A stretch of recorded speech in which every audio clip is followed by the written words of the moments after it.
Welcome to the September Amsa board meeting.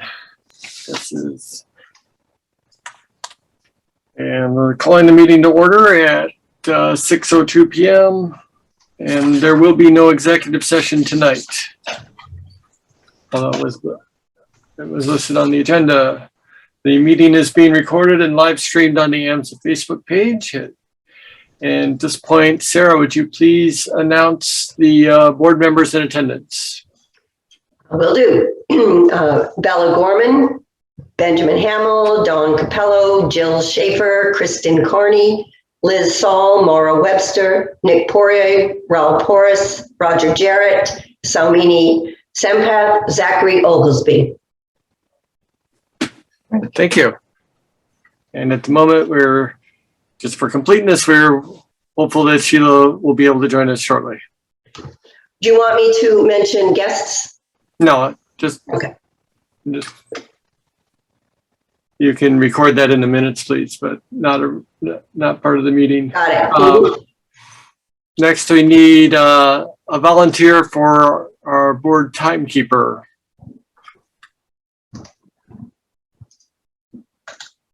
Sorry, I was muted. I can do it. All right, Zach, thank you very much. So Liz, was there any public comment requests? There were not. I just checked about 5 minutes ago and there were none on that came in via email. I'm not sure if anyone is on the line that wanted to make a statement. Anyone online wishing to participate in public comment?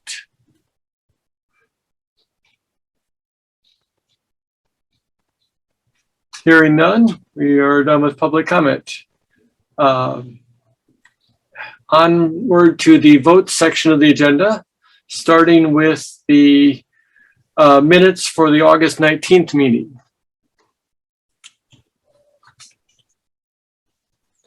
I'll entertain a motion to approve the minutes for the 19th of August meeting. So move. Moved by Raul. Second. Second by Ben Hamill. Sarah, please call the roll. All right. Let's see, Ben Hamill. Okay. Right. Bella Gorman. Yes. Ben Hamill. Yes. Dawn Capello. Yes. Jill Schaefer. Abstain. Okay. Kristen Carney. Yes. Liz Saul. Yes. Maura Webster. Yes. Nick Poirier. Yes. Raul Porras. Yes. Roger Jarrett. Yes. Salmini Sempath. Yes. Zachary Oglesby. Yes. That's everyone. Okay, motion passes with 1 abstention. Next up, we have a series of votes related to the purchase and financing of 199/201 Forest Street. The first vote is to accept the finance recommendation to go into a rate lock for the first 20 years of the loan. The two options were 15-year and a 20-year. Kristen, did you want to say more about this, or would you like me to introduce this? There's a document posted. I can talk about it if you want really quickly. So there's a document posted that outlines some of the analysis used to determine whether or not we should enter into a 15-year or a 20-year rate for the mortgage.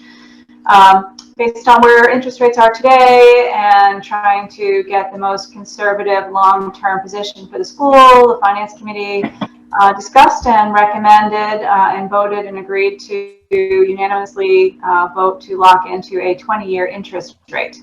So it gives us security for an additional 5 years. At the end of the 20 years, it's likely that the note will be refinanced at that point in time. So that is our recommendation. If anybody has any questions, we're happy to address them. Questions or discussion? This is Bella Gorman. I guess I did not review that document that was posted, but could you tell me what the interest rate is on the 20-year locked-in? It's 3.31%. Great, thanks. And Kristen, what was the cost for that? Was it a percentage of the total loan? Are you talking about before locking in the rate? Yeah, what was the cost to lock in the rate? Yeah. It was a small rate. We talked about this last Two month. basis points, Thanks, Roger. or 0.02.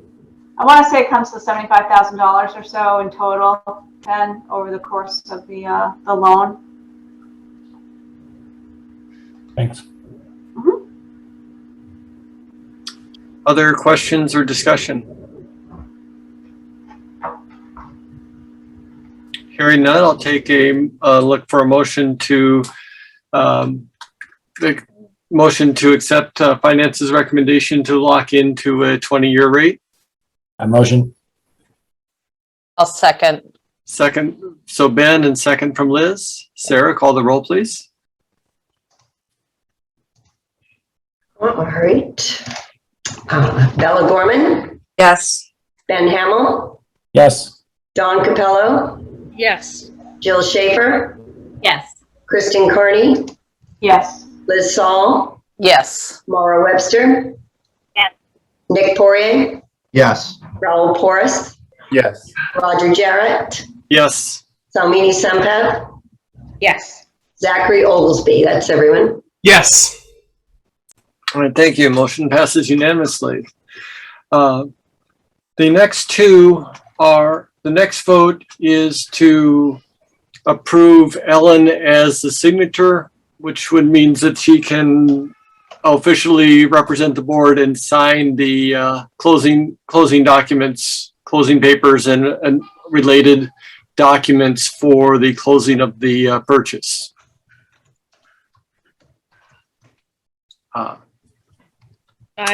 This is Dawn. I will make a motion to approve Ellen as the signatory. I'll second it. Any, Ben? so that was Ready? Dawn / Ben. Okay. So- Any discussion before we vote? I don't. Nope. Hearing no discussion. Call the roll, please. Bella Gorman, Yes. Ben Hamel, Yes. Dawn Capello, Yes. Jill Schaefer, Yes. Kristen Carney, Yes. Liz Saul, Yes. Maura Webster. Yes. Nick Poirier, Yes. Raul Porras, Yes. Roger Jarrett, Yes. Salmini Sampath, Yes. and Zachary Oglesby. That's everyone. Yes. Motion passes unanimously. Hey, Ben, just one quick clarification, doesn't affect the vote, but does Jill as a secretary need to sign as well for closing? No, I signed that over today. I dropped off the paperwork this morning, so Ellen is the sole signatory. Awesome, thanks. And finally, there was a document attached that basically covers that we will be going in that we are taking on debt of up to $24 million, the 20-year term. That was a separate document that was attached, and so this is the last of the property purchase votes that we have. That was separate from the signature requirement. So, is there any? Two? Yes, this requires a vote also. Okay, hold on. All right. Is there any questions or discussions on this? This is what we have discussed in the past, that we are going to finance up to $24 million toward the purchase and renovation of the school. Yeah, the only question I had, Roger, was you use the words up to in the document. It says of 24 million. So is there any kind of clarity on when we'll take certain amounts? It's as needed. Right, but we're not taking on a $24 million dollars when we sign. We're taking on just the purchase of the building, and then, yeah, okay, but that's all I was asking about. There's no, Yeah, I think the document says up and up to, Yeah, right. But there wasn't like a schedule saying, on this date, we're going to take on this much debt and that much in this date. Like when we buy the gym, that's when we take on the debt for the gym. When we buy or we invest anything else, that's when we take on debt. We just have a credit line essentially up to 24 million that we'll be able to take, right? That's Yes. correct. You'll be drawing down about 11.9 million and then no more really until next spring. Okay, thanks. Yeah, and we'll have up to 2 years to exercise that money. 2 years. We actually added 6 months onto that, so I believe we're up to 30 months now. Okay, even better. So other questions or discussion? I'll take a motion to accept this attachment as described for entering into ability to borrow up to $24 million. So moved. Samini? Tony. Sure. And who is second? I will. I'll second. Nick is second. Sarah, call the roll, please. Bella Gorman, Yes. Ben Hamel, Yes. Don Capello, Yes. Jill Schaefer, Yes. Kristen Carney, Yes. Liz Saul, Yes. Mara Webster. Yes. Nick Poirier, Yes. Raul Porras, Yes. Roger Jarrett, Yes. Salmini Sampat, Yes. Zachary Oglesby. Yes. That's everyone? All right, motion passes unanimously. The final building related vote final vote of this evening is actually there's one more building related vote. The audit report is next and that has a vote. This is a vote to approve the Answer advisory contract. This is the owner's project manager and the finance committee is recommending that we approve this. Bob or Ellen, did you want to say more than that? Bob? I'd be happy to. You want me to? Sure. So this is the owner's project manager. It's a role that's required by the public construction law. We went out and did, really a full RFP, qualifications, et cetera, back in, I think it was June or something. And selected, we interviewed 4 firms and selected Answer as our favorite firm. They're a top-notch firm. I've worked with them many times before. So we're in very good hands there, and we just needed to negotiate the contract. The form of the contract is an hourly with a not to exceed. So we, every month, see how they're billing and how they're spending their time and can talk to them about adjustments and whatnot to stay on track. The not to exceed amount is $290,000 over the next couple of years during the project duration. And, I can tell you that that's quite competitive. What was the amount, Bob? It's a not to exceed $290,000. Thank you. And we will be managing them, throughout, not just to keep an eye on how they're spending their time, but making sure the decisions and the direction and guidance are all appropriate. Yeah, and I will add that so far we've been working with them now for, I guess it's been a couple months, and they've really been terrific, especially in the area of preparing us to not interview, but go through a process to hire our designer. They were great to work with. Questions?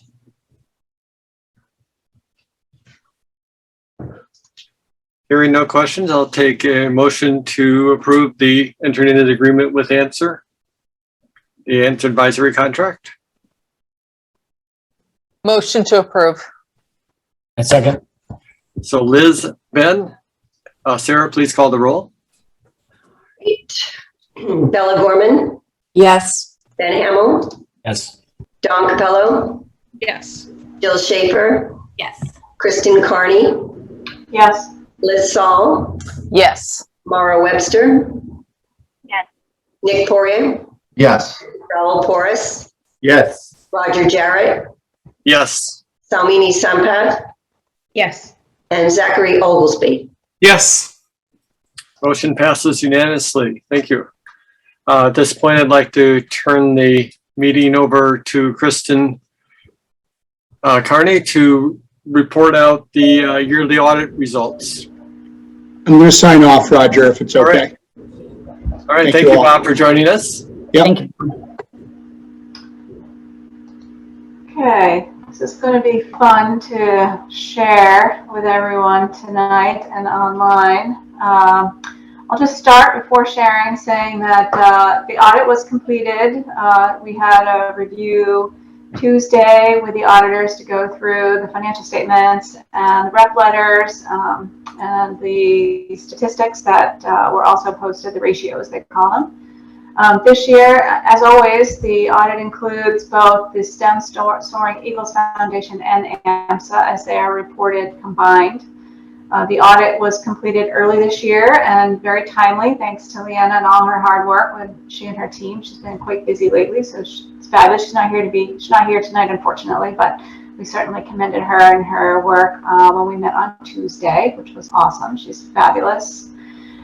This year we have a clean audit opinion, which is really the most important thing. And, you know, when the financial statements make their opinion, really what they're saying is that the financial statements present fairly in all material respects the combined net position and changes in net position and their cash flows for the years presented in accordance with generally accepted accounting principles. So that's really the basis of the opinion that they're giving. And that there are also no deficiencies in internal controls, and they did not identify any material weaknesses within their scope of work this year. So, as always, that is excellent. It's good news. It's exactly what we look forward to seeing. So again, thanks to Leanna and Ellen and team for making sure that that happened. So what I'd like to do is walk really quickly through the financials and explain the statements to you. I'm going to attempt to share my screen.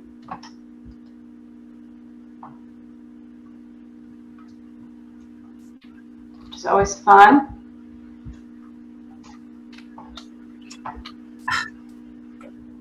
And now I'm frozen. So let's see.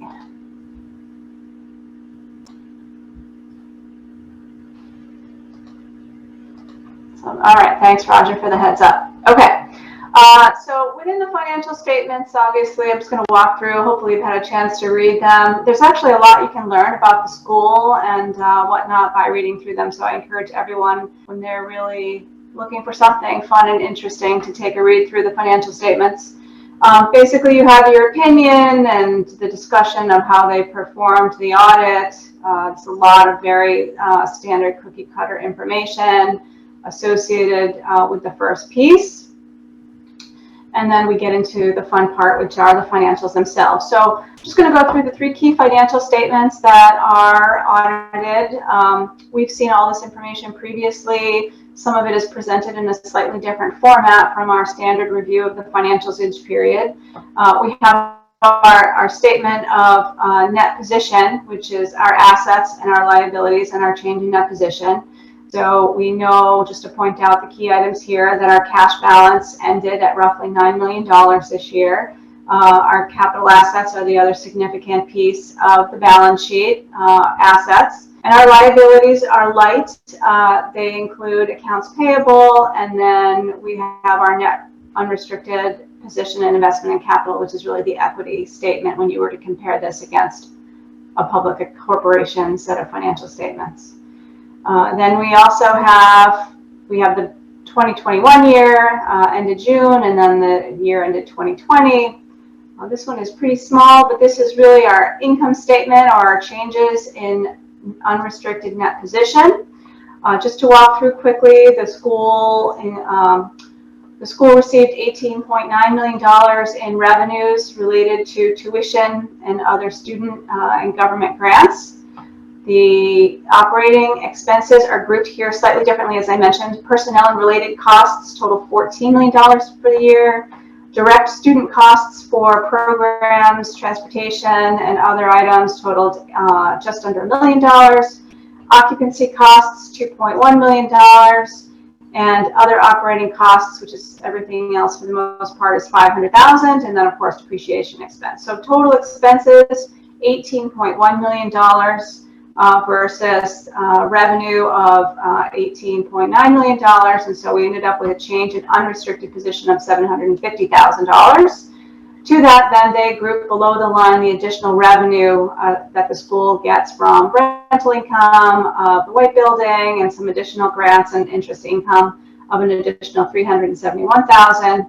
So the changes in unrestricted net position are $1.1 million for the current year. And you can see in the first column that this is including the STEM Soaring Eagles Foundation, which contributes just a little bit to the business, whether it's expenses. I think they had some grants and they had some related expenses this year, so those are included.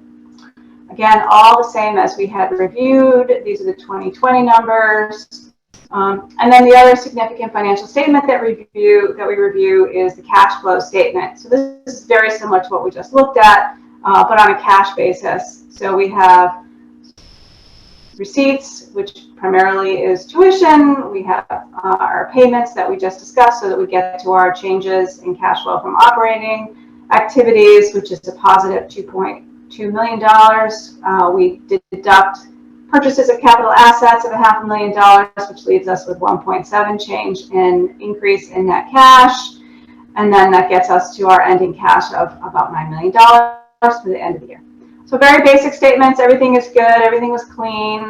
There's not a lot to ask here. And then supporting all of the financial statements are the footnotes, which is where you really can learn a lot about the organization and their activities. So again, I encourage anyone who's interested to take a read through. I'm not going to get into any of this.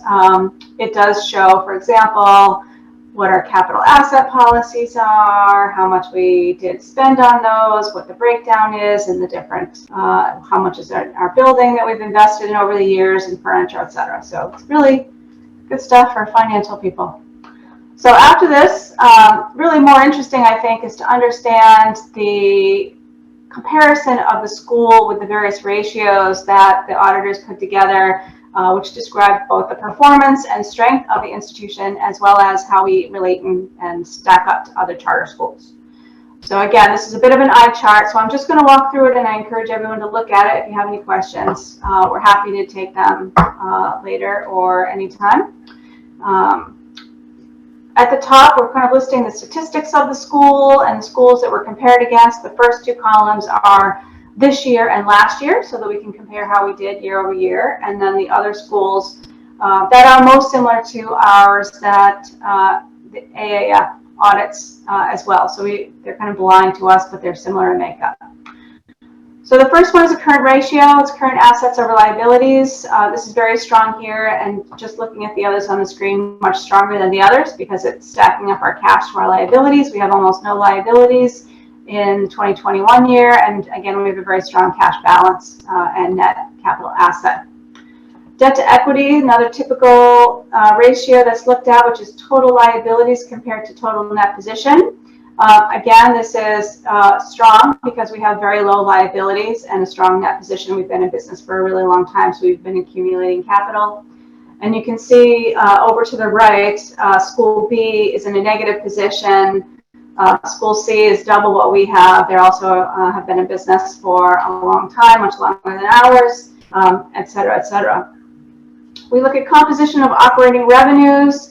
One of the things that the auditors pointed out to us this year was a shift in percentage of revenues. You can see, for example, grants, government grants were significantly higher than prior year, 4% versus 2% of the makeup. And as we know, we've discussed, a lot of that was grants received for COVID-related expenses this year. Otherwise, our revenue came in slightly higher than last year, as we know, and all of the other operating expenses were strong. Program service fees were lower. We didn't have any in-person programs, so we'd had a lot less fees. For operating expenses, again, we talked about this on the P&L. The primary contributor to expenses are personnel-related costs, followed by occupancy. And again, versus last year, slightly higher than we had, and obviously we had a lot of additional COVID expenses and whatnot year over year. As we look at some of the other ratios, we have the number of students, and you can see where we stack up. We're probably most closely tied to School A and School D.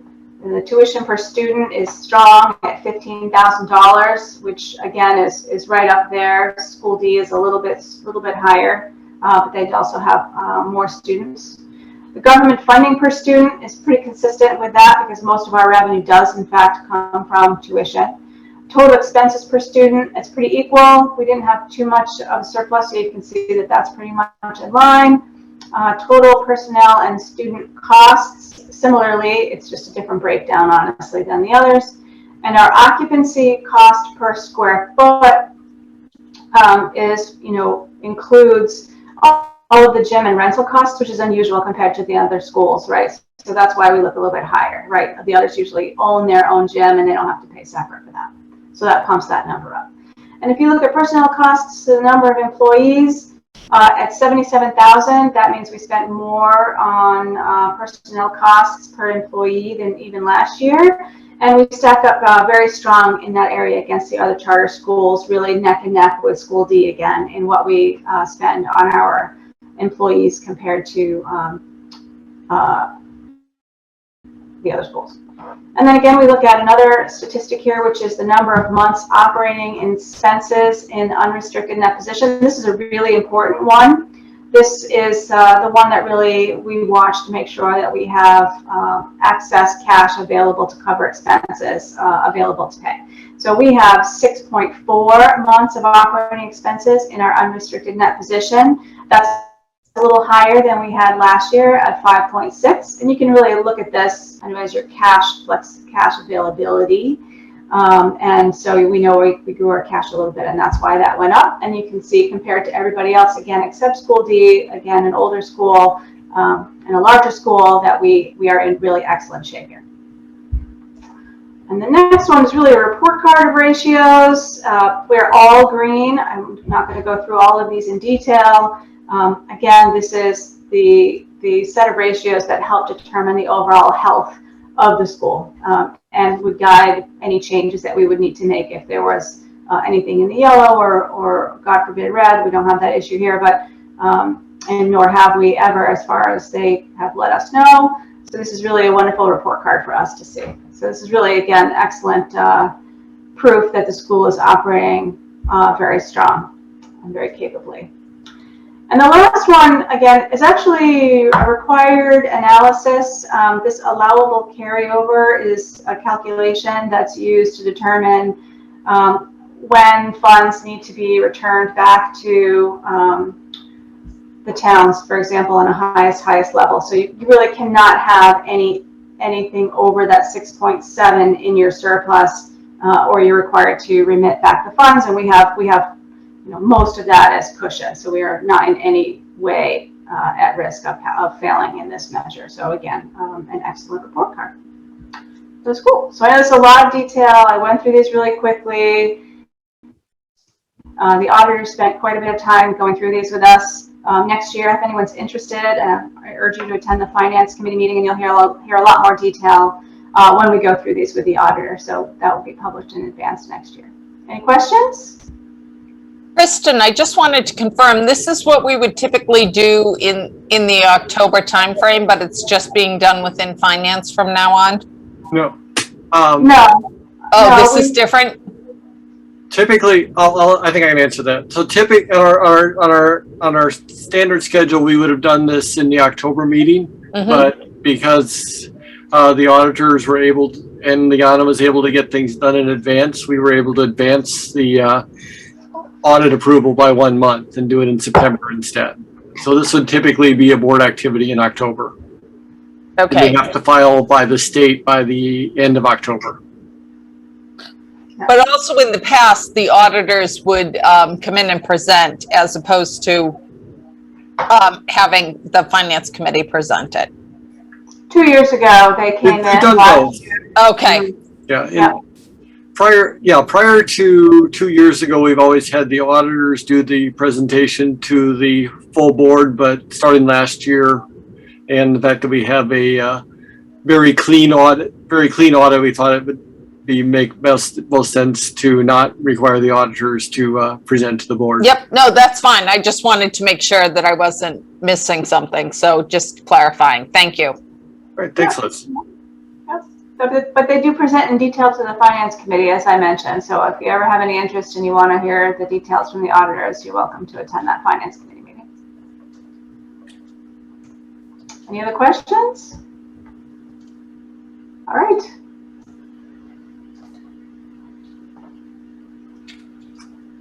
All right. So I stopped sharing, I hope. yes, you've stopped sharing. Thank you. Last chance for questions. Yeah, before a vote, right? Almost forgot the part, important part. At this point, hearing no further questions, and again, thanking Liana and finance team, Ellen, Kristen for another clean audit. I would like to look for a motion to accept the audit report.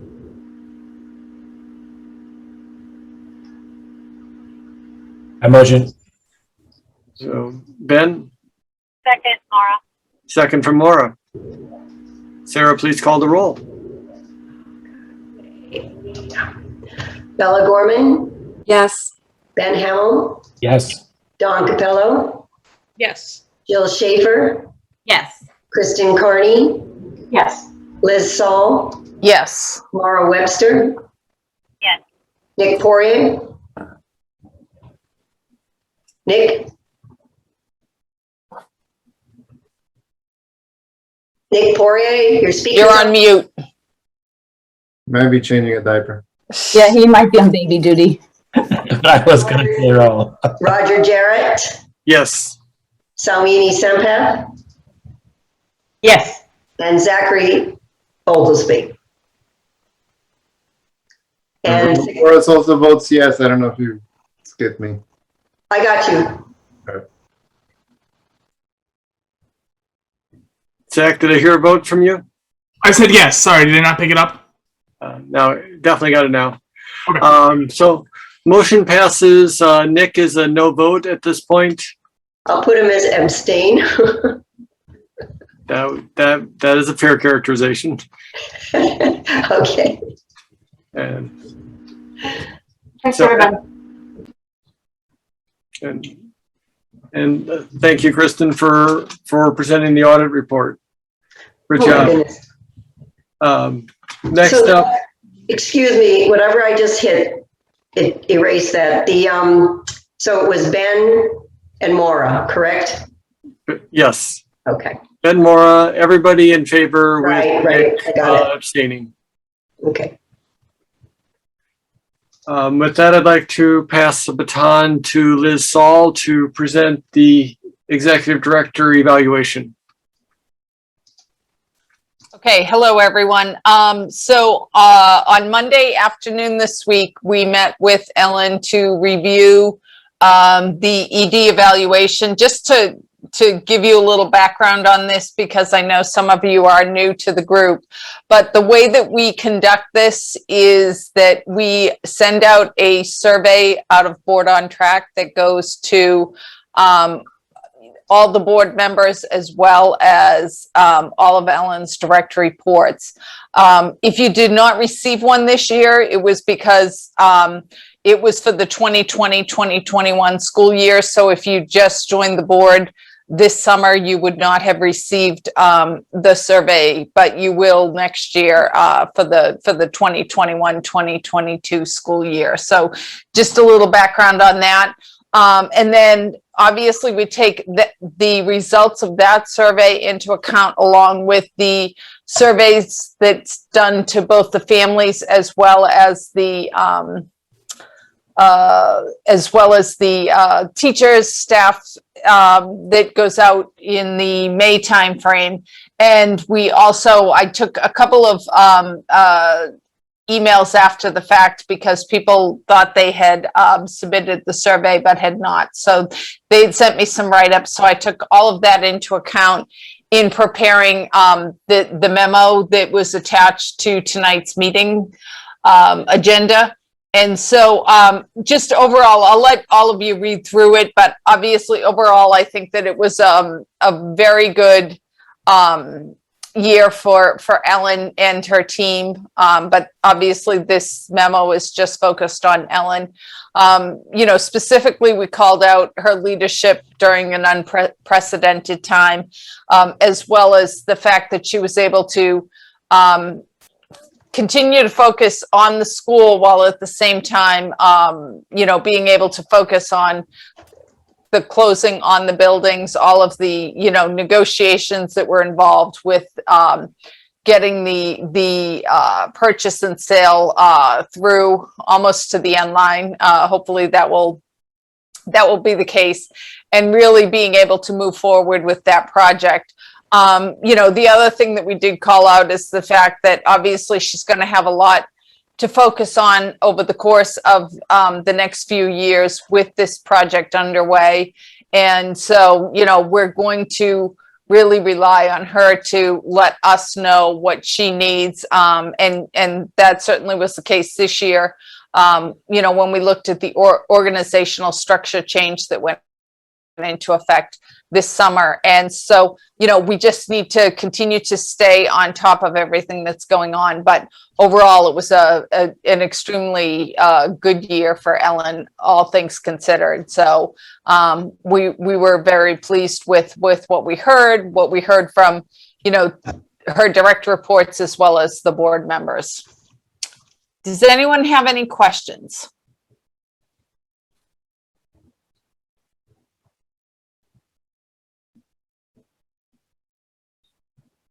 Okay.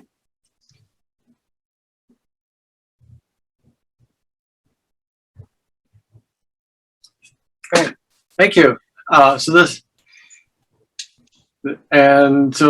at this point, we have completed the executive director evaluation report out. Again, congratulations to Ellen on a fantastic year, and looking forward toward another one this current school year. At that point, I'd like to pass the baton to Ellen to give us our executive director report. Okay, well, it's wonderful to see all of you tonight. Well, most of you anyway. And I'm going to share this with you. Well, I feel like I have lots of thank yous around the board here. Thank you to all of you who participated in those surveys. My dog always feels when I talk that she needs to get up. You don't, Mia.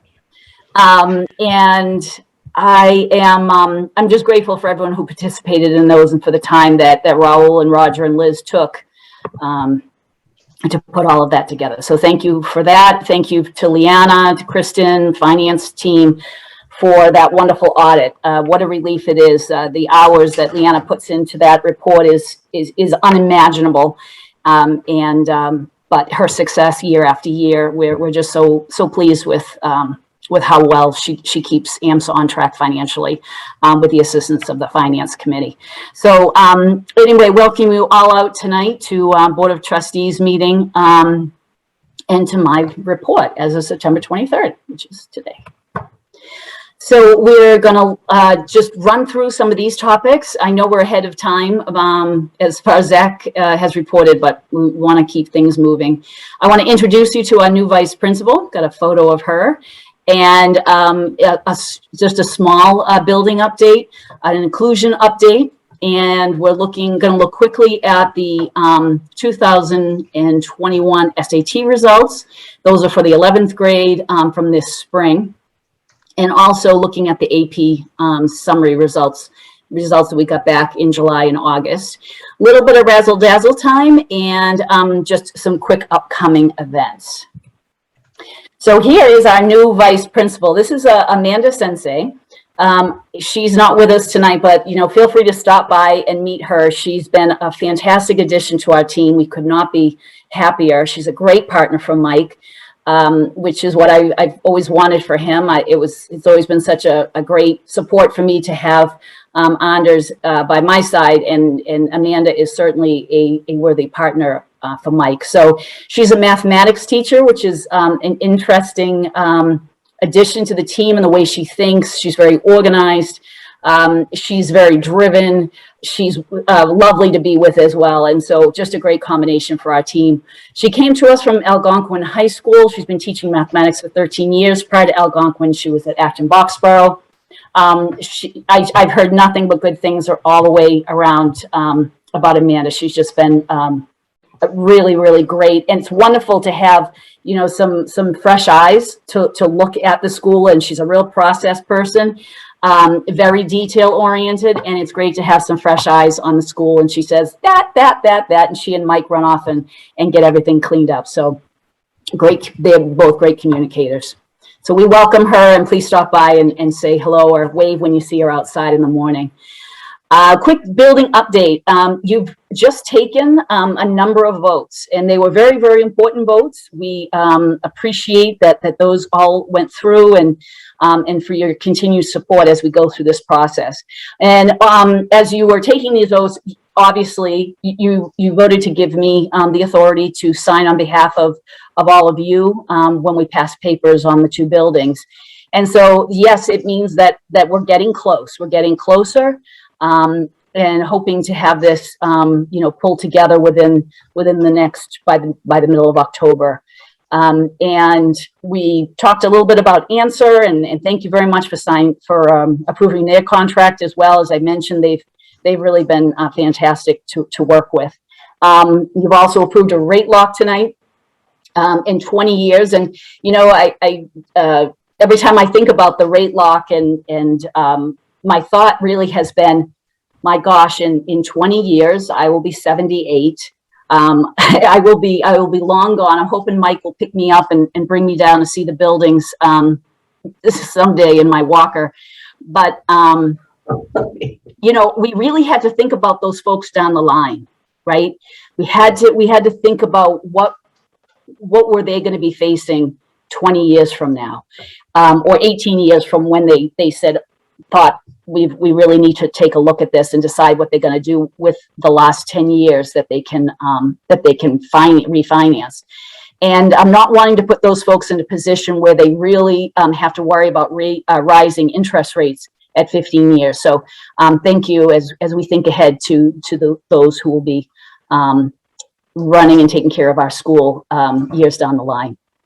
And so we have also gone through the process. I mentioned at the end of August that I was going to be presenting to the design board along with the folks from Answer to have a design architect assigned to us.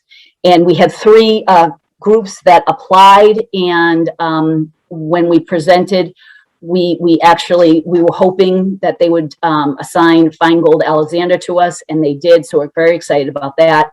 And we are in the process of negotiating their contract right now. Hopefully that should be to you for the October board meeting.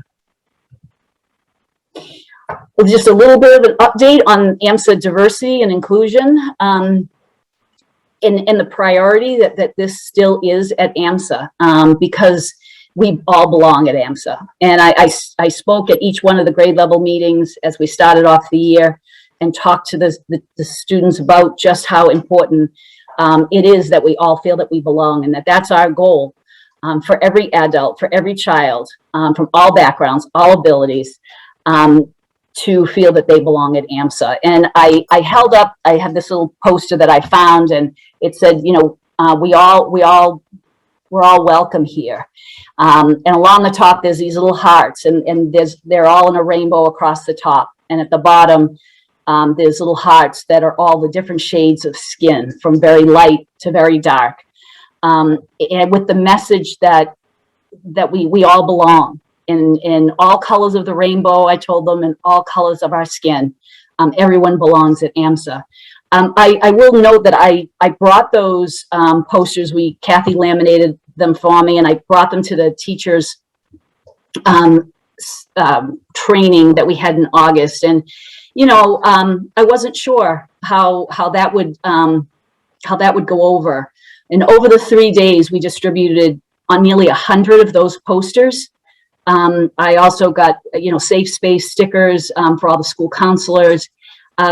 People were so open and so excited to be able to display those types of things in the school. And so when you look around, when you go to see your kids, teachers in the next week, look for those little posters around. I'm just thrilled with how warmly they were received. Brings so much hope to our community. And so also want to let you know that we did our racism discussion groups again from the summer reading. They went very, very well in August. Most people participated. It was once again positive about that. And we're going to expand. One of the things that inclusion coordinator we hired, as you see Peter Prue here. Peter's been in the school for, I think about 8 years now. And we have hired him as our inclusion coordinator. He's one of our history teachers. He has his undergrad is in urban development. And so we've hired Peter to work with Anders on our inclusion work as we go forward. And the book list that we've been working on for the last couple of years, we're going to be adding a lot of titles to that. Love your input if you have any, but we want to expand the books and things we're reading to learn more about our Indian and Asian students, LGBTQIA topics as well, along with our race and anti-racism readings and so we're going to be expanding that to be more inclusive because we need to have more education around all those things. So Peter is also working on the student survey, a DEI climate survey with the students. We're also still looking at that self-assessment, and they're putting together a kind of a collaborative council with representatives from each one of the student clubs to help inform our work with the students. So from BSU and ASU and Kaleidoscope, which is our GSA, along with student government and things, and they're going to be planning diversity and inclusion activities as well. So we're off to a rousing start there. Now we're going to take a look at our SAT scores. Keeping in mind, just before we take a look at that, just keeping in mind these scores,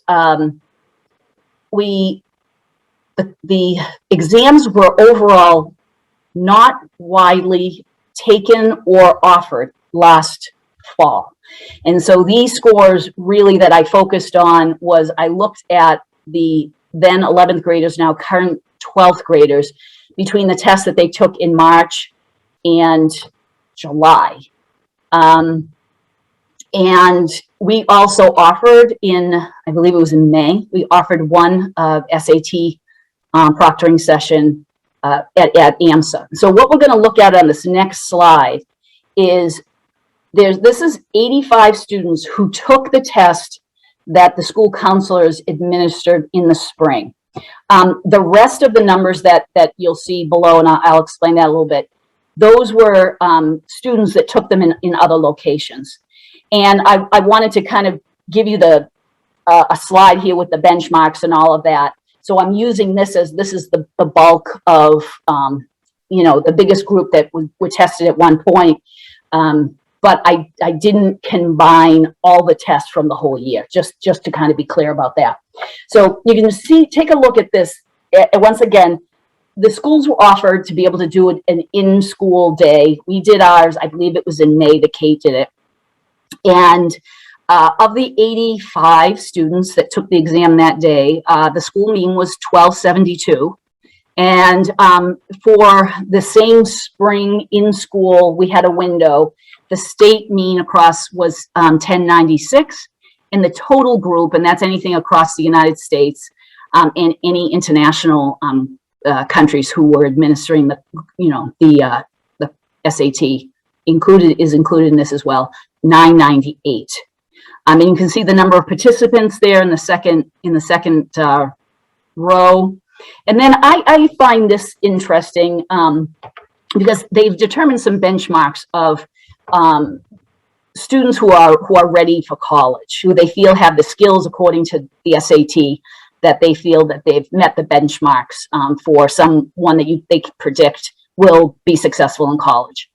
And our students on the English section, 93% of them scored within that they met those benchmarks for English, and 92% met them for math, which if you look across on the state, those benchmarks were met 74% for English and 57% for math. So you get an idea of just really how well our students did. especially this particular class had been, learning remotely for, a full year by the time they took these exams.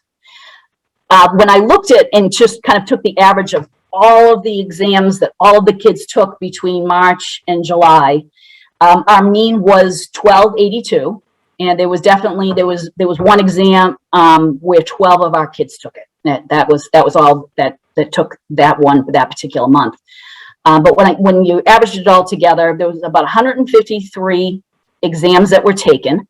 Some kids might have taken them multiple times, but the mean was 1282. The state mean was 1173, and global was 1111 for our SAT scores. And honestly, when you look at these test results that we're going to be talking about, SAT and AP, next month we'll be talking about the MCAS.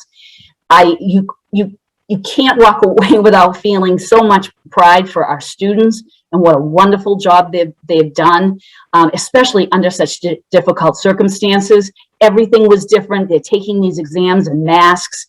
It was,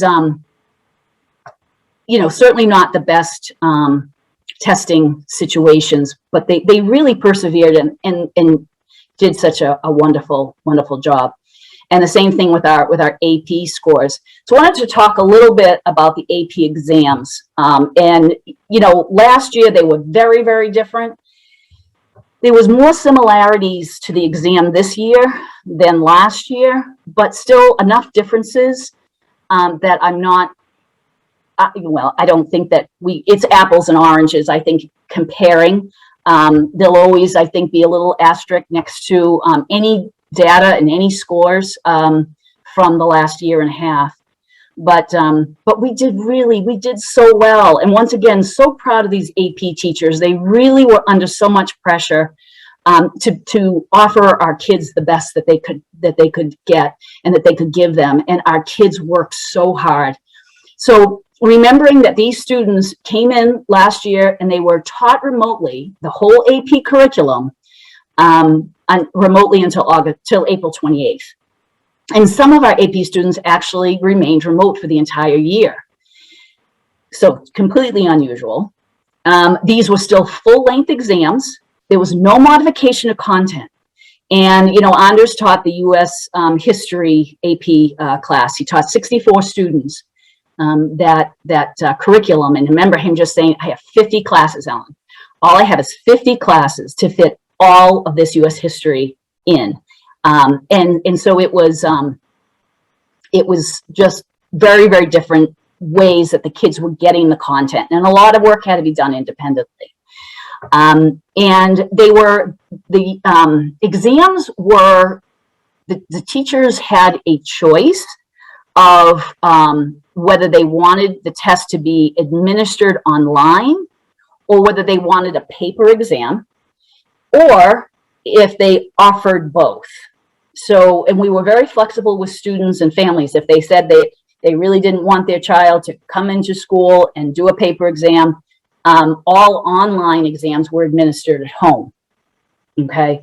And so it was, there was lots of options, and instead of it typically is administered over a 2-week period with 2 tests a day, there was 3 testing windows.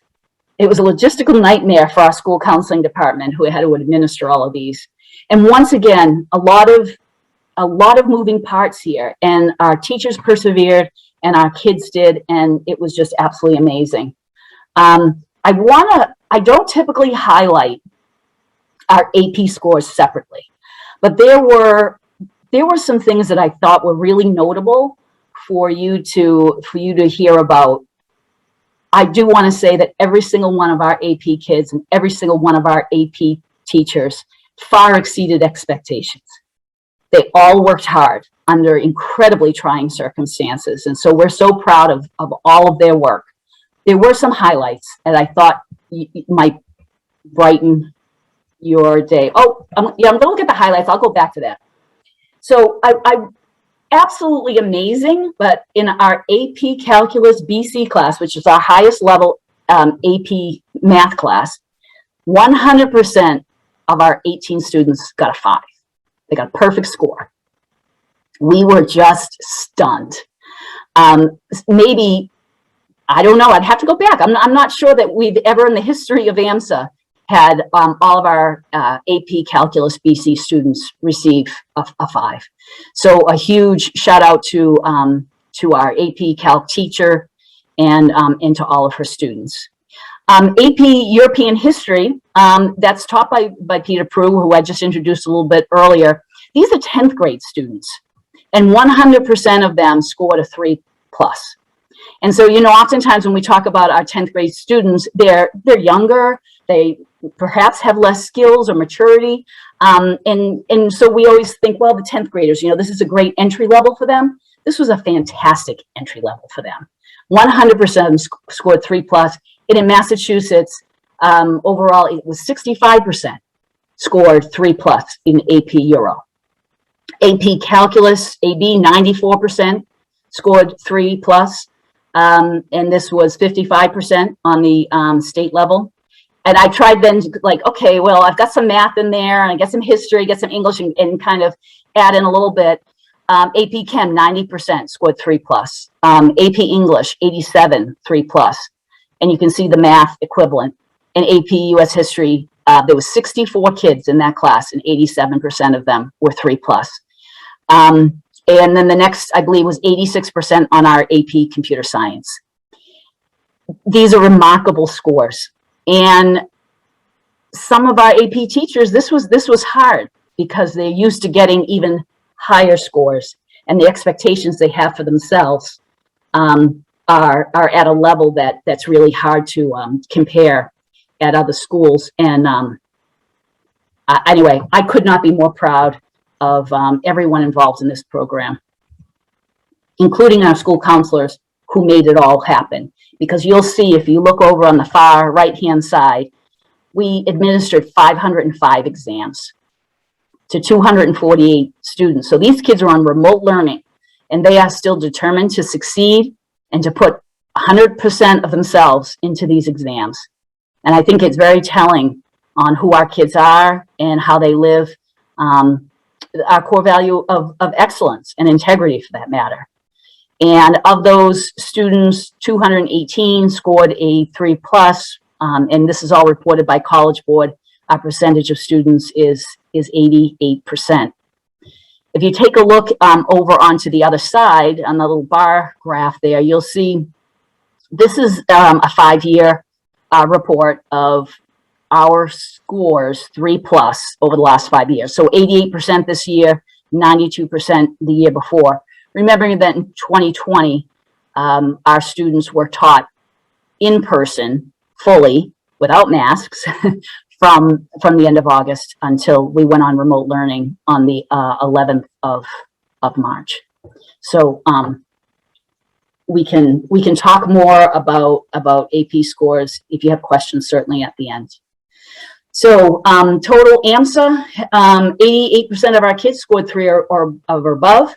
Massachusetts, what I did was I pulled out each one of AMSA's tests that we give, that we administer, and each one of the Massachusetts, and then on a global level, so that we're comparing apples to apples on percentage of scores 3+.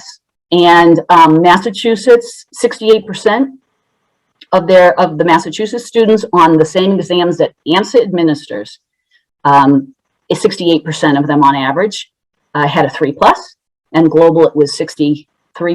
So AMSA scored 20% higher on average than the Massachusetts scores, and 25% on the global scores. And just as a reminder, I did check the state rankings for the AP scores, and they will not be available until mid-November. And now a little bit of razzle dazzle. I thought these were absolutely adorable. This is our 6th grade and new student orientation. This is their first day coming into school. They're absolutely adorable. You can see Amanda Morin up top there with her hand raised, getting everyone's attention. We all went down and met with the kids. There's an adorable picture. They're eating donuts outside there as a snack. But just smiles and and happy kids. It was fun to see everybody, especially after all that time. So those students were brand new to Amsa. And then we brought in the 9th grade students as well. You can see Mr. Amaral there in the center talking to the kids about expectations. Then these guys were broken up into workshops. Many of them had never been in the upper school building because these kids have been home since they were in the end of 7th grade. So we had some of our older students come and give them tours. You can see that up on the top. They also were playing some bingo, get to know you games. And once again, it was a joyful opportunity for the kids to be together. And I love looking at these pictures because as I look across them, I say to you what I said to them. It is just a rainbow of everything. Our kids are so diverse and they're just so beautiful. They're like little miracles. And then look at their eyes. These are our kids doing some problems in math. And I was just looking at these girls on the left and the intensity in their eyes as they're learning. Anyway, they're just amazing. And I thought you'd like to see them. So some upcoming events. We had our first back to school night last night.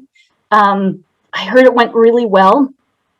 I will be at the next couple, but I wasn't there last night. We asked the folks to just, one adult per child. Masks are required. We had a lower turnout than we thought, but maybe folks didn't think it was worth taking the risk to come into the school buildings. Or maybe it was just the one person per child. But it was a great night. And we have 2 more coming up, 7th and 8th grade, and September 28th, and then 10th, 11th, and 12th on September 30th. And with that, we have in October 20th, we have a half day for students, and staff will be having professional development during that day. That's the day that we have the group History Unerased coming in, which is professional development around our LGBTQIA students, helping staff learn language, learn about the different ways that our students are expressing themselves and really coming into their own, making these decisions to change their lives, and how important it is for all of us to understand that process and to respect it and to support our kids as they move through different stages of their maturity and development. And so we will be doing that as well. And then I couldn't help to take the opportunity just to let you know how much I support our new quarterback, Mac Jones. He played a great game last Sunday. And there's also a 3-game series of the Red Sox against the Yankees this weekend. And yes, Dr. Lewis is going down and he's going to owe me a lunch at 110 Grill. And I can't wait. So any questions about anything?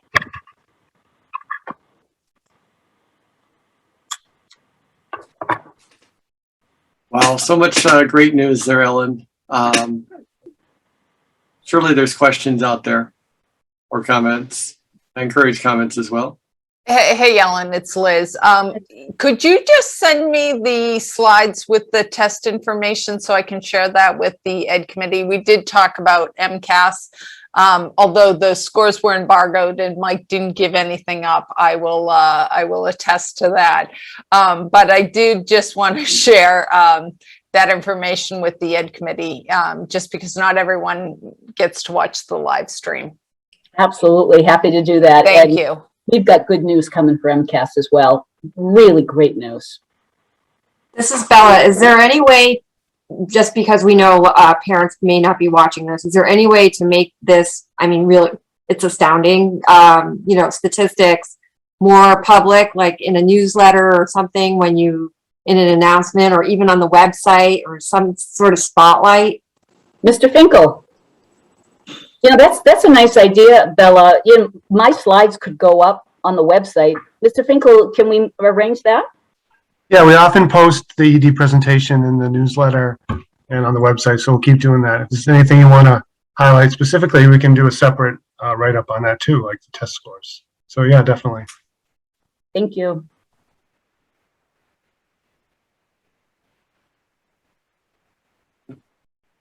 And all the meeting materials, including Ellen's slides, should be part of the minutes or part of the board packet.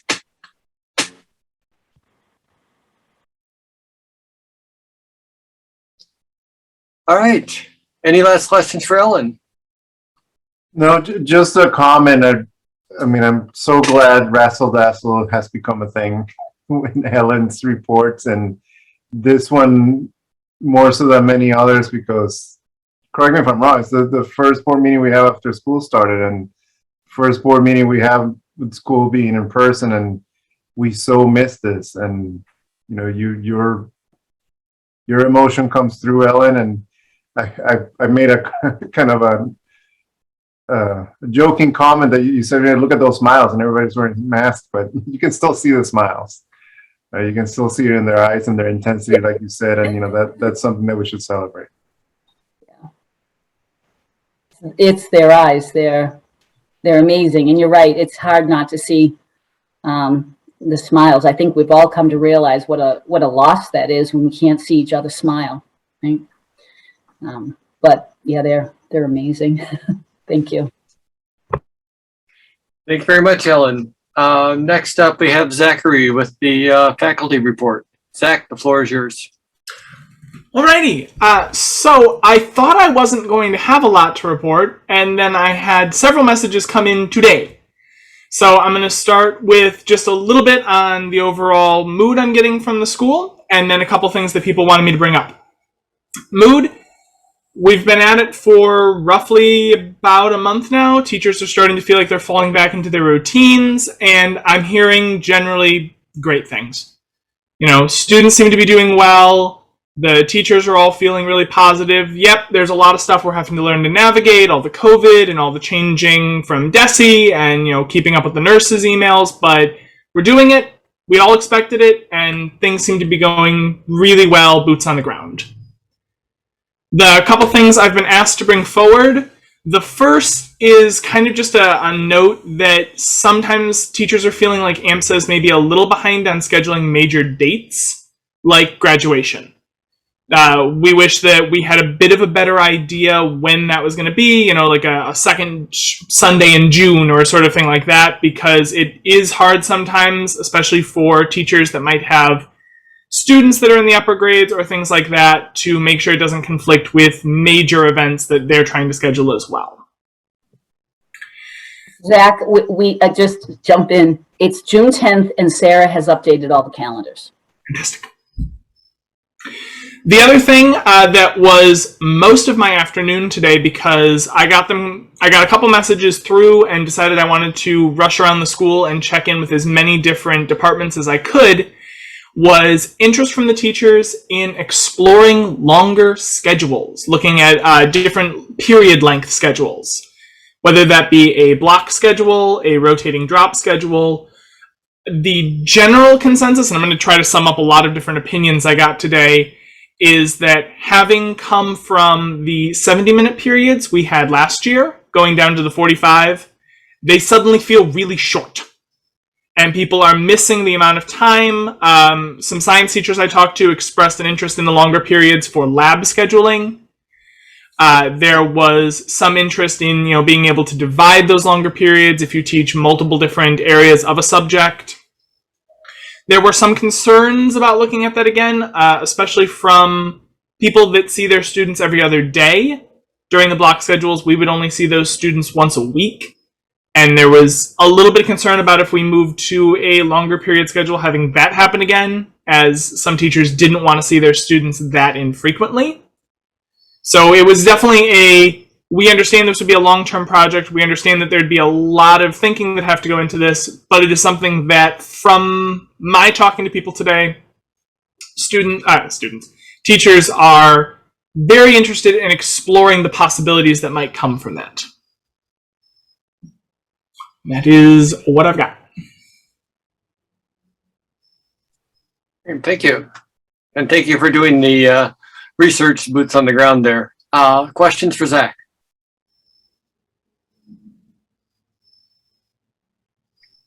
Hearing no questions, next up is Bella Gorman with the parent rep report.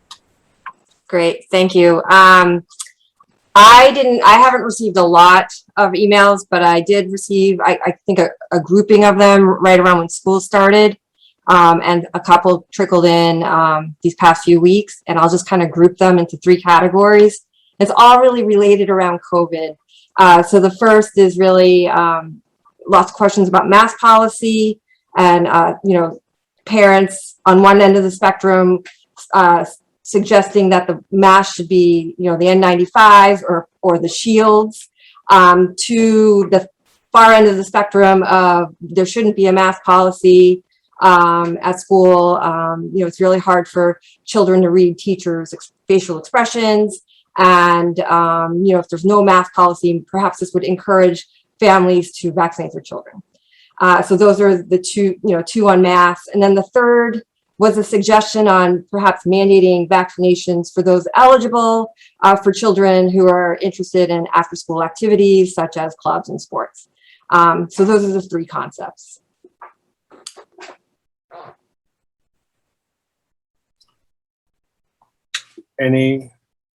Any questions for Bella? May I just jump in with that?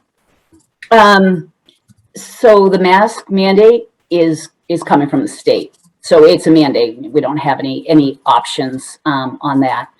We also cannot force children to be vaccinated. We are tracking all of that. Maureen is tracking all of that down in the nurse's office. But there are some things that we don't have options on. One thing that they have said was that if faculty and all students, if we hit 80%, the state is saying that they may put a program in place where it would be optional. We are certainly at that point with staff. We are not close to that with children. We are working on getting a couple clinics into the school as well to help increase the numbers of vaccinations. The last I heard from Maureen, that's the school nurse, we were at 55% of our students being vaccinated. If I take the 6th graders out, who are all too young, we're at 64%. Okay, so those are not high numbers. So we are definitely spending some more time, and Mike Finkel has added, some more information to the website to encourage folks to have their children vaccinated. So that's one area there, but we don't have a lot of choices. And, the program that he announced about if you hit 80%, it can be optional. He has said he would speak to us well before then, and he may take that off the shelf. That was just something he talked about 6 weeks ago. As far as Zach's, we were talking about this earlier today. We've heard this feedback as well. Mike Naraki has already gotten a proposal from the scheduling vendors who have come up with some ideas around this. So I would suggest that the Ed Committee, along with Mike Naraki, start to have these conversations and look at what this would do. And it would take, as I said to Zach, it would take a good year, if not 2 years, to get something like this in place. It'd be an awful lot of changes, and I'd want to get a lot of input from students and parents, all of you as well, to see if this is something we really want to look at. But Mike's been playing around with that since the summer. I want to say something. This is Pamaja here on that one. It seems a good idea for some subjects, but especially for, I agree with Zach, when some teachers mention it is every other day class.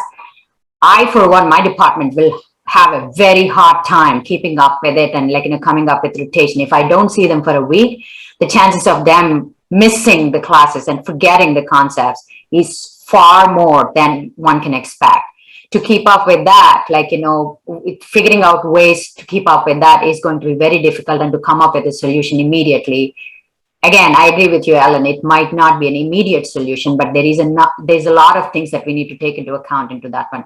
Being a part of scheduling team and understanding the structure of the classroom situation right now, how most of the CS classes are half credit courses. So we just want to make sure that the students get the best out of it. If I can jump in real quick, Zach, I just emailed you and I told you we'd set up a time just to chat about the feedback you've received so far. We can explore. This is Dawn. Can I ask Bella? Bella, I had a question. This is Dawn. How many unique emails did you get on the topic of COVID? You know, so you might get the same family emailing a couple times to check on things. I'm just curious, are we talking like No, it's not a lot, maybe 7, and they're all unique, and they were unique. Oh, great. I just wanted to kind of get an idea of the magnitude. So that's really helpful. Thank you. All right. I think we are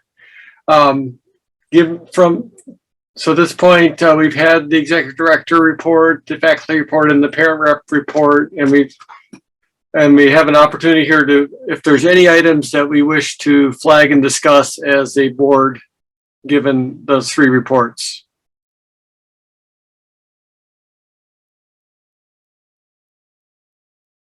Hearing none, I think, obviously Ellen and team has taken on ownership of a number of the items that were flagged already, so there is no flags at the board level. So I'm ready to move on. Next is chair business. I have 2 things. First, I'll thank Liz and Raul for participating along with myself in the ED evaluation report, and given that the report is complete, we are now disbanding the ED evaluation task force for this year. Second task force that we need to create and stand up is the survey task force. It's a yearly activity, and we're ready to kick that off. Looking for volunteers at this point, or would you like to step in and say something, give a little deeper comments about the survey task force? For those that may not be familiar, traditionally we've done 2 surveys that are run by the board. So that's on top of all the surveys and touch points and communications that happen for soliciting feedback throughout the year from the administration and other sources. I have 2 suggestions of things to change, but obviously that would be taken by the task force, which we need to form. And number 1 is we talked about, if you remember the last report from the spring survey, potentially scaling back and making it an annual survey instead of having the pulse survey and then the spring survey, because we realized that it was early in the year. The intention originally was to get a pulse, like the name implies, halfway or a point that was separated far enough from the other survey to be meaningful. But participation has been low, and we're not really sure how much we're gaining out of that, as opposed to just having 1 survey, knowing that there's a lot of other channels of feedback that we're getting anyway. So that's one question that I posed to the survey, and I say that not because we need to answer that right now, but I say it so if anybody has an opinion or wants to be part of that, then you should consider being part of that task force. The other thing I would say, I have been part of the task force and trying to coordinate that for the last, I think since I joined the board 3 years, I believe, 2-3 years. So I would welcome anybody that were willing to do that with me this year. So I say with me to make a point that I will still be part of the task force if you would have me, but totally welcome and encourage any of you to be part of that and take that lead. So you don't, unless you're ready to do so, you don't have to speak up right now. We're just, we can follow up after the board meeting. The task force can be appointed outside of the board meeting, so that's not something we need to do right now. But we definitely should do it soon, so we can start discussing timelines. Again, whether or not we're going to have the fall survey will be a big factor on that timeline. I'm hearing Zach on the chat. So thank you. Thank you, Zach. Ideally, I'd like to get a three as a getting 3 board members is a really good number for the task force. If we can get another board member to think about it, we don't have to. Okay, Dawn and Zach. So Dawn and Zach. So I'll officially stand up the survey task force with Dawn, Raul, and Zach, and look forward to a report at the next board meeting, giving us a guidance recommendation on how to proceed with the task force. If you don't, if you haven't decided by next board meeting, that's fine. I just look for a report on where you're at. Does that make sense? Makes sense. Thank you. Awesome. Don. And thank you, everybody. Thank you all three for volunteering. I know it's a big job.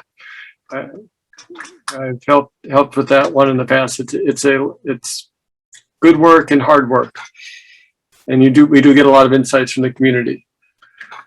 I have no other chair business, so at this point, I'd like to start with our committee reports, starting with the development committee. Ben. Get off mute. Yeah, so we met last week, I think, last Tuesday or something like that, right? And had a good conversation. We went over the details of the contract with Betsy, realized that there was no real major hurdles in there. I had another conversation with Kristen just to make sure there was nothing from the finance committee. Didn't seem to be. So I think Ellen went ahead and signed the contract with our consultant for the capital campaign, which is all good news.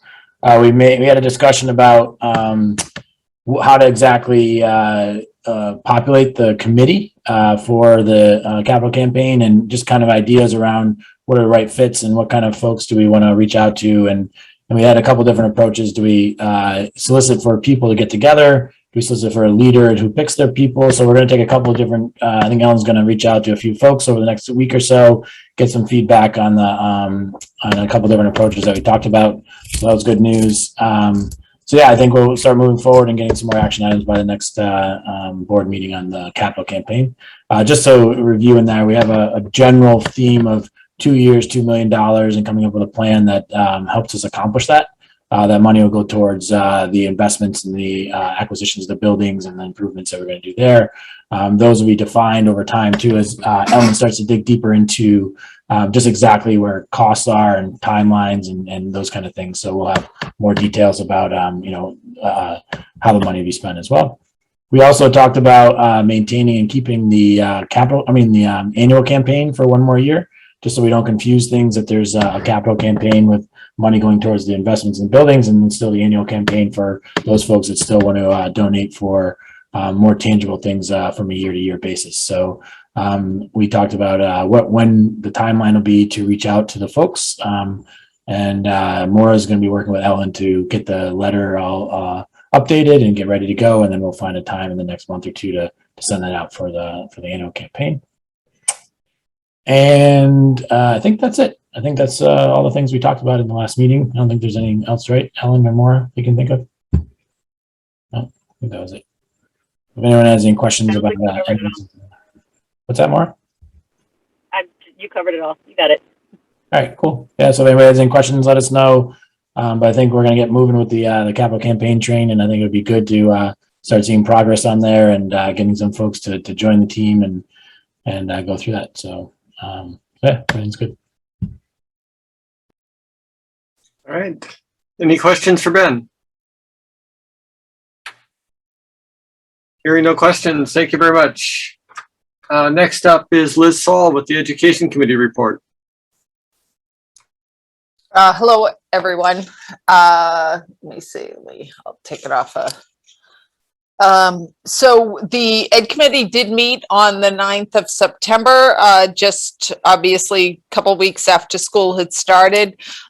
We went through, as I mentioned earlier, we did have a discussion around MCAS, but more just a theoretical discussion around, what to expect and those sorts of things. I think in general, the feeling was that the results were good, and obviously given what we saw tonight with SATs and APs, obviously I think that Amsa's far ahead of a lot of other schools in terms of how they're doing with testing during this crazy year that we had last year.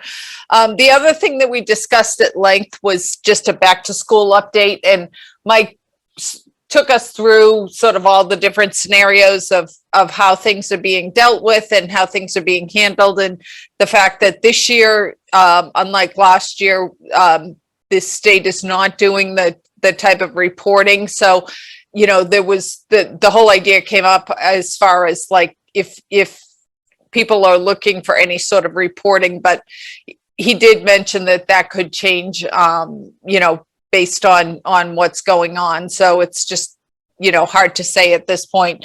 But that, they do have a good process in place, that it's being followed, that I believe Massachusetts is the only state that's doing the test and return for students who do come in contact so that they can go back to school. And they don't have to quarantine as long as they test negative. And so that's obviously a big positive to keep kids in school if possible, while ensuring that no one else gets sick. I think that those were sort of our two big things for this month, and obviously we'll be looking at all of the testing that came out this month's update from Ellen. And if anyone has any questions, just let me know. And I did make a note that we would take up the topic of lengthening the just discussing what it would mean to lengthen the time periods. And we're also going to we're planning on having a welcome with the new vice principal at our next meeting as well. So we have a number of things that we're going to be looking at the upcoming meetings, but if anyone has anything that they would like us to focus on, feel free to let me know. Thank you. All right, thank you, Liz. Any questions for Liz and the Education Committee?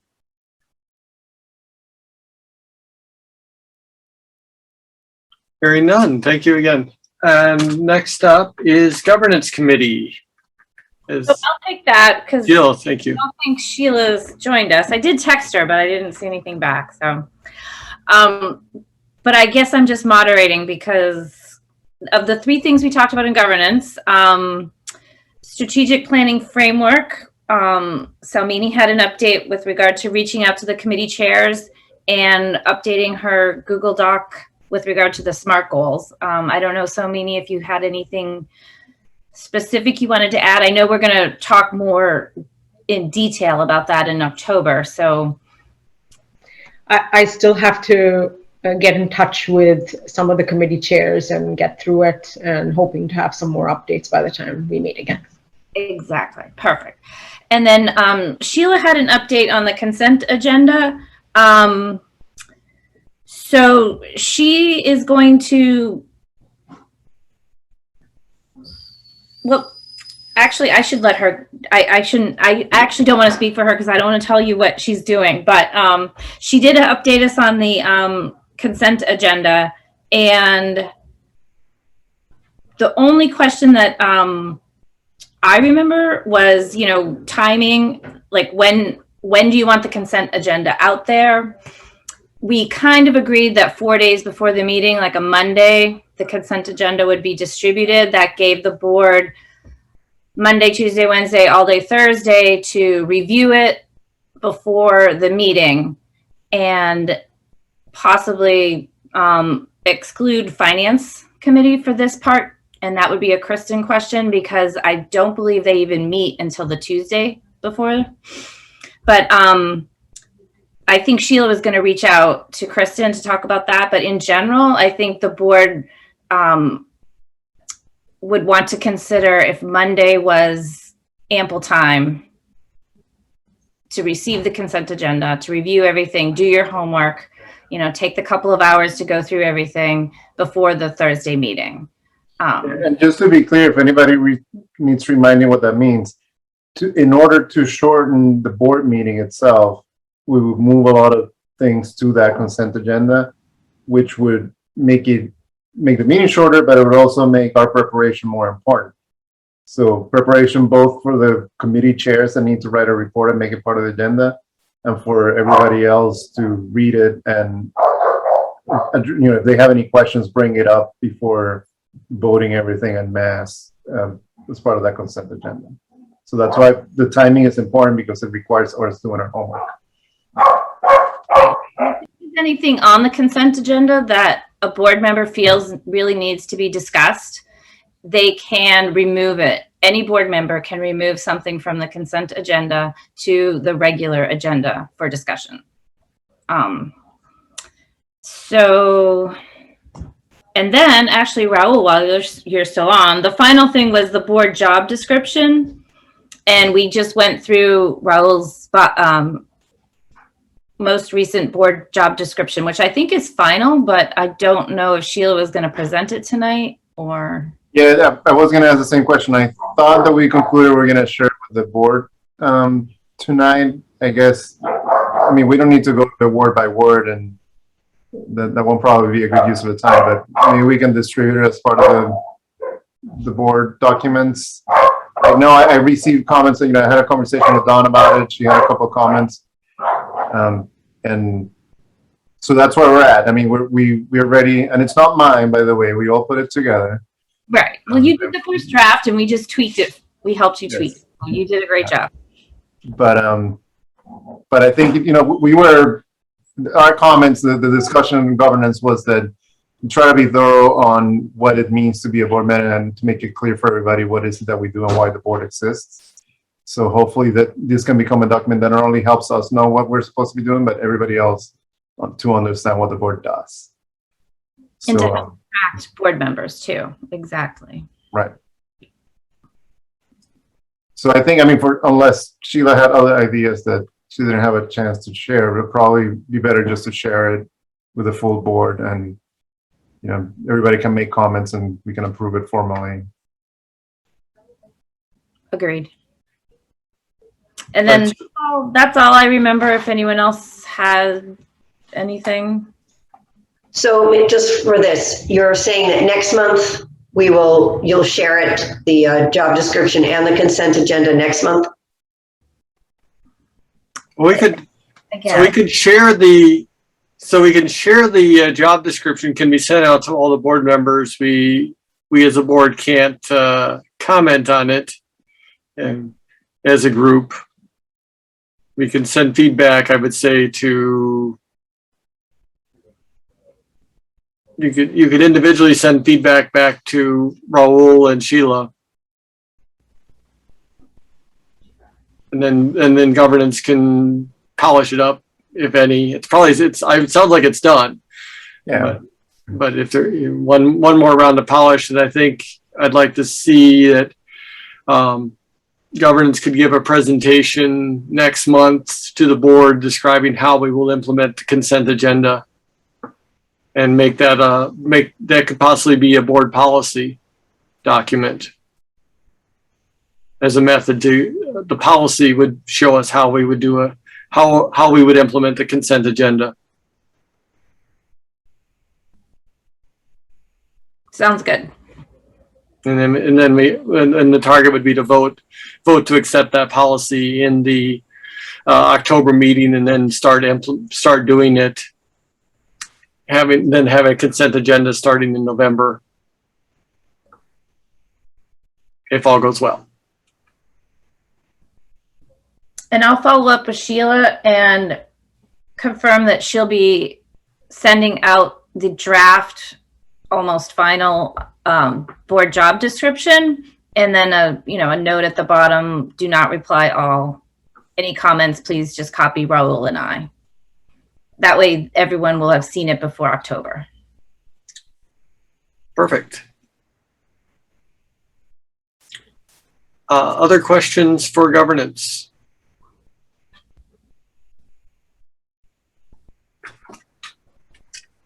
Hearing none, last and definitely not least, Finance Committee for Kristen, report on everything that was not the yearly audit. A lot of finance tonight for everybody, huh?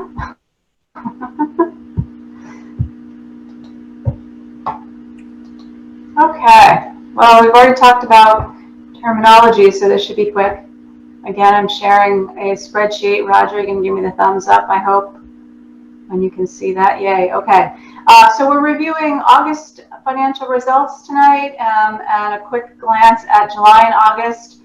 Because it's the first 2 months of the year, budgets are not precise, so there's a lot of timing differences associated with where the numbers look versus where the budget is. At the top line, tuition, we're coming in 2% higher than the budget. We did receive notice of the latest tuition update after the preliminary budget was approved, hence those small variants. As we had mentioned before, there will be a new revised budget presented probably in the November meeting once we get that streamlined. So that will be trued up at that point in time. So that's tuition. Grants came in much higher. That was primarily due to the summer school grant that was not previously included. And there's expenses that offset that as well. Annual giving is right on plan. Food services is right on plan. Really everything else is pretty close. The dollars are relatively small, but again, timing associated with programs and athletics to a tiny amount. Total income, 1.4 million versus well, it's really about $100,000 difference, or 7%, but ahead of plan. So always good to be ahead of plan on the top line. On operating expenses, again, significant differences really primarily are timing at this point. Payroll, there was a SUTA reimbursement that came out of the state. They had increased the rate significantly, and then they decided to walk that back. So people are getting the money back that they had previously submitted, and that's somewhat COVID related as well due to all the unemployment extras. Professional development is light, that's timing. Instructional supplies, again, primarily timing.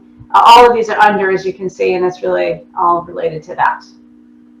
Not a lot to talk about. The only other substantial item here, as noted, there was a change in accounting policy. I know this is really exciting stuff for everyone. It's called the lease rule. The lease is anything that was a lease on your financial statements in your operations in the past is now required to be recorded as an asset and a liability as necessary. So we had a couple of those. We have rent from our tenants in the White Building that we gross up as a receivable on the balance sheet, and we also have leased equipment that now will get grossed up as an asset and a liability or debt. So that's something new to be looking forward to. It's exciting for us finance people. So in total, expenses were 1.2 million versus 1.3 plan. So again, timing favorability of 120K. And so rolling those two favorable items together is an improvement of the surplus of 200,000 for August.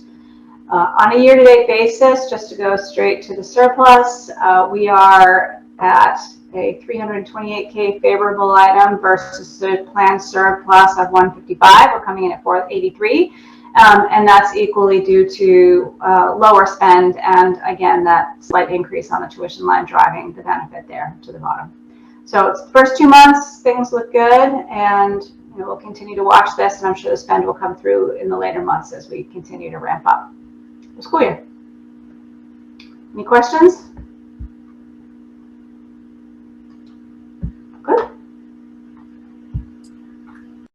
Just one comment to expand on what Kristen said. The Finance Committee is planning to come back to the board in the November timeframe with a updated budget, because at that point in time we're planning to close on the building. We're going to have more data. We're going to have a lot more data that we don't have right now.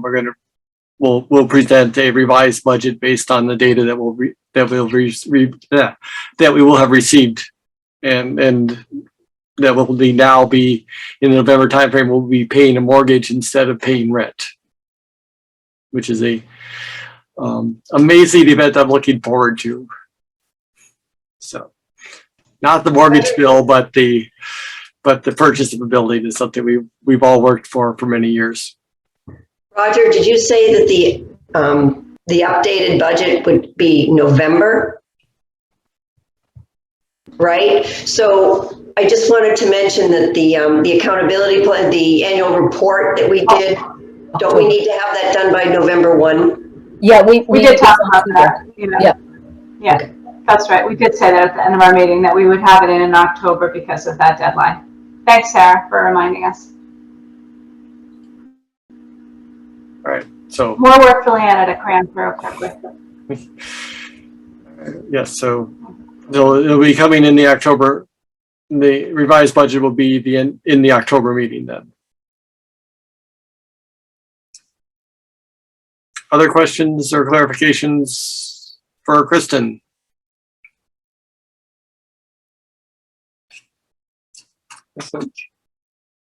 Hearing none, we are passed through all the committee reports. We have had no items flagged for discussion. We are now in meeting wrap-up phase. First, reviewing any items from past board meetings and a summary of action items. Sarah, did you have a summary of action items that we had from this meeting, if any? Get myself up. The only action items I have down here are, it's really for Sheila to send out the consent agenda and the job description to everyone, where everyone will individually send comments if they have them, and then it will be, I guess that's it.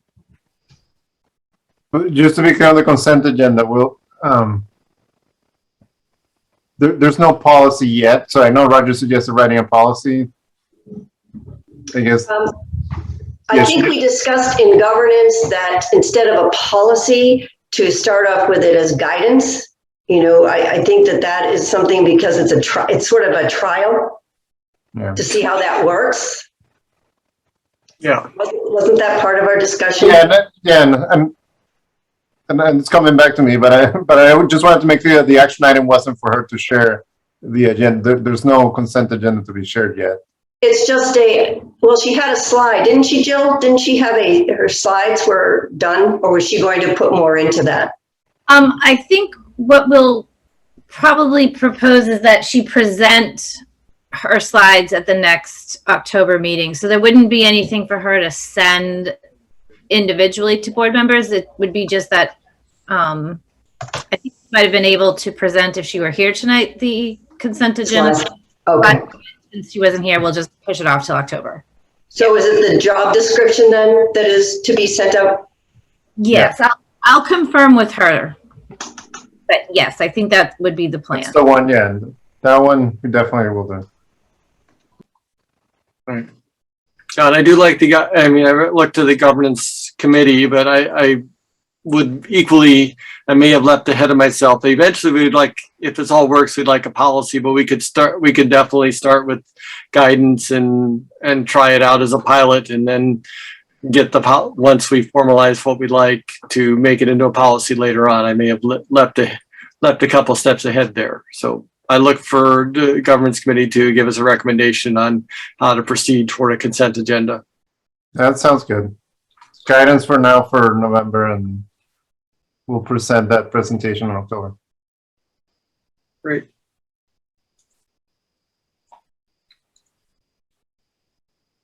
One other thing for governance, and she is leaping ahead there. We'd also like, if possible, to do a board open meeting law training in the October or November timeframe.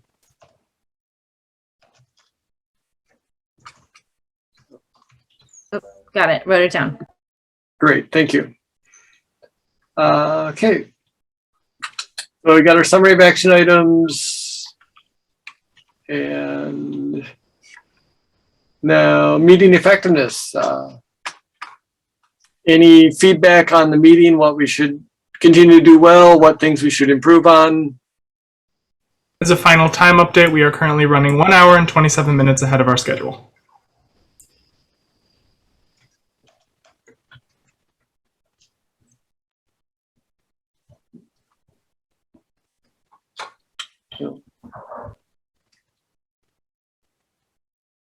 Can't think of anything.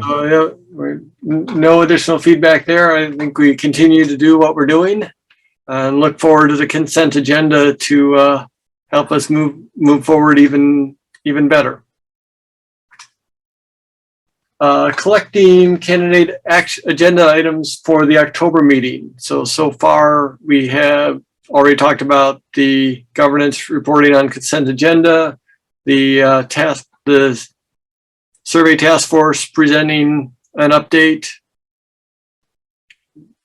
on the finance committee presenting the budget.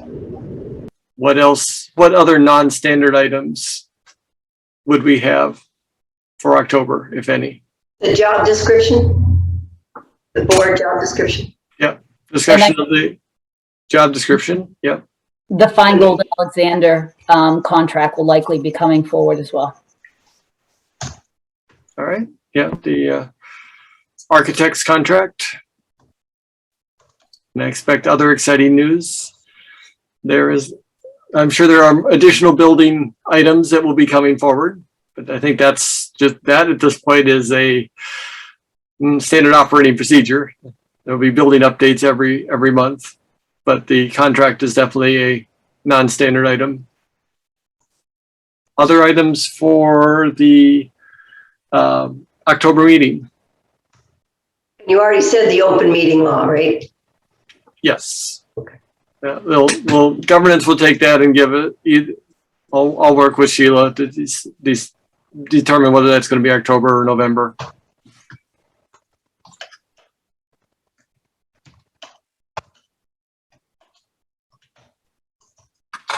Last call. Sarah, would you just like to read off the summary? Make sure we got everything captured.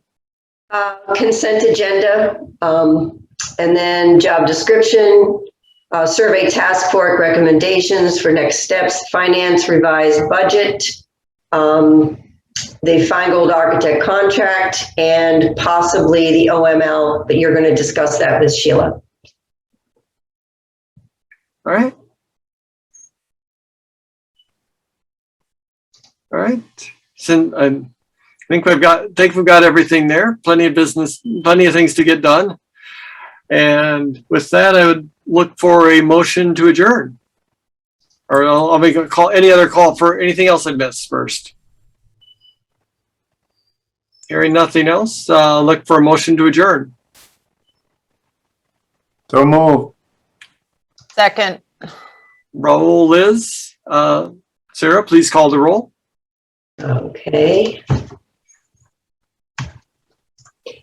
Okay. Bella Gorman. Yes. Ben Hamill. Yes. Don Capello. Yes. Jill Schaefer.